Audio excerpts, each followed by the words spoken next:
Welcome back to my channel. So today we're going to get right on into it and talk about placenta care. On my old channel, it's not old, I still have it. On a plant-based people channel, I had talked about caring for the placenta, especially if you're having a home birth or a water birth, and I got a lot of questions on this, so I want to redo that video and answer those questions. So the first question: how do I care for the placenta after it comes out? Well, the first thing you're going to do is keep it attached to the baby, the placenta, the umbilical cord, and then the baby. You want to keep it attached. You're not going to cut it right away. So on day one, you're going to wash the placenta with water. Okay, never put soap on it. I don't care if it's natural, plant-based soap. Do not put soap on it. All you're going to do is rinse it off with water. You want to make sure all the blood is off the placenta. So you're just going to rinse, wash. Use your hands. You don't need to use a towel or any type of brush. You're just going to use your hands and just wash out all that blood, because it is a lot of blood. So you want to do that, and then you want to pat it dry with a towel, a cotton, 100% cotton towel. You want to use the best materials as possible, and you don't need a lot of materials. So yeah, wash it with your hands and then pat it dry with a towel, and then put another towel in a bowl, and then you're going to put the placenta on top of the towel. And this is where you're going to add your herbs. Now the first day I did not use well, for the people who don't know, I had a home birth, and I kept the placenta attached for a few days, almost a week. So and I'll do another video explaining how that home birth went, because I did that one also on another channel. But anywho, so yeah, you're gonna pat it dry, put it in a bowl, and then you're gonna add herbs. Now the first day I did not use sea salt.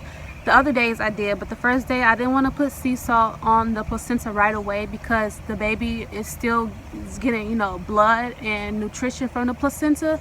So you don't want to put the salt on right away, because you don't want all that salt in the baby, in the baby body. So don't put the salt on the first day. Just put herbs. The herbs you can use is really depending on you. You can use herbs like lavender, aloe vera, red raspberry. There's just so many different herbs. Chamomile. The herbs is more so to mask the smell, because eventually the placenta is going to have a smell. It is. So the herbs is there to mask the smell. And it's some herbs that helps with the dryness, but nothing helps like sea salt. Sea salt really helps dry out the placenta. But the first day, again, we're not going to put the sea salt on there. So yeah, but you're already going to put the herbs. You're going to put whatever herbs you would like. I have herbs that you can use for that. You can just contact me and ask for those herbs, and I'll give it to you as a customized blend. So yeah, you're going to put some herbs down, and then you're going to wrap it up with the towel. You can use a placenta bag. A lot of people make and sell placenta bags. I don't, but you can look into that.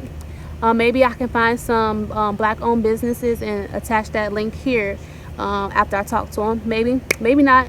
But if you want to save money, just use a bowl or make your own bag. I actually made my own bag out of a sheet. So yeah, you either put the placenta in a bowl or a sheet or a bag. This is what you're going to be using to carry the placenta around. So you want to make sure that you are not moving a lot, because you have a baby and you have a placenta. You don't want to do a lot of movement, because you don't want to tear anything or scratch the cords too much. So yeah, I think I'm kind of getting more into the care kind of go along with the care of the placenta, and the care of the baby and the placenta kind of goes hand in hand. So this is actually good that I'm talking about this, talking about not moving a lot. You want to just be in the bed most of the time and getting that bonding experience with the baby, breastfeeding, resting. You want to be doing that.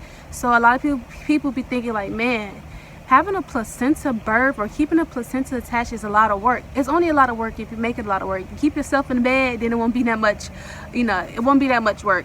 As far as how often to clean it, I would say no more than twice a day.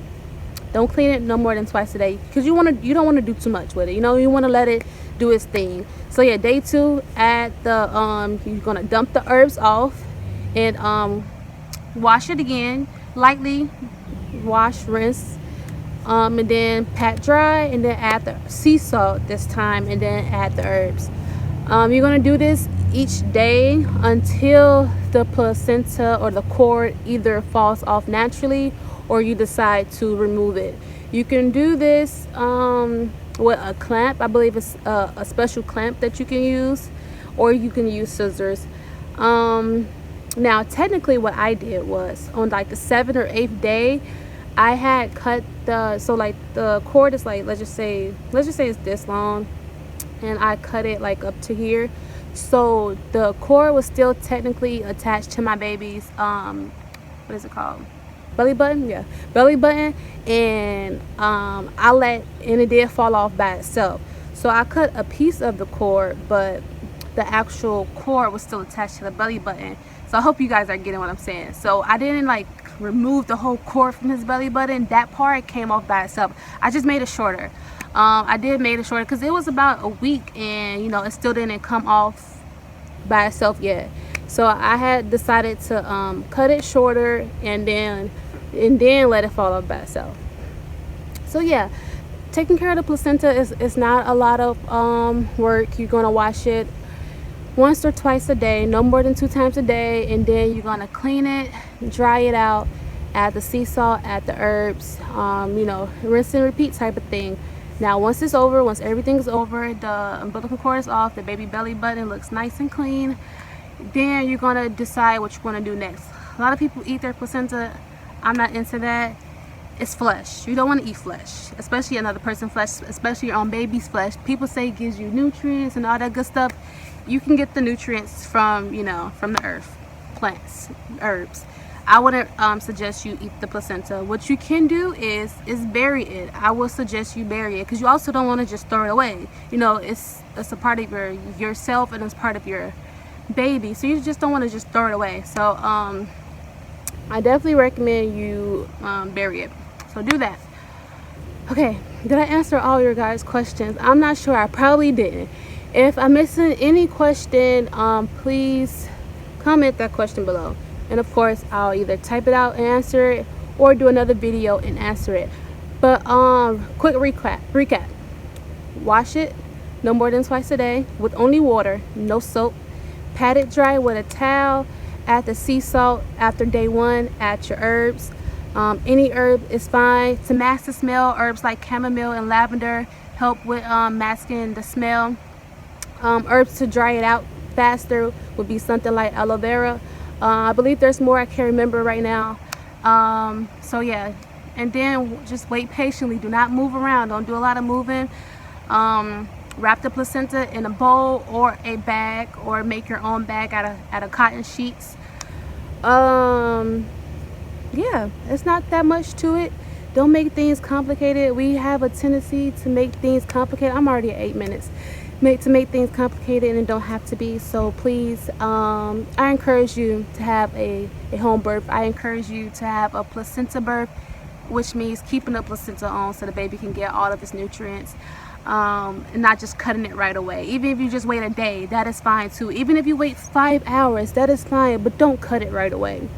So if you like this video, don't forget to like it for real. Give it a thumbs up, subscribe, and share this video with your friends and family.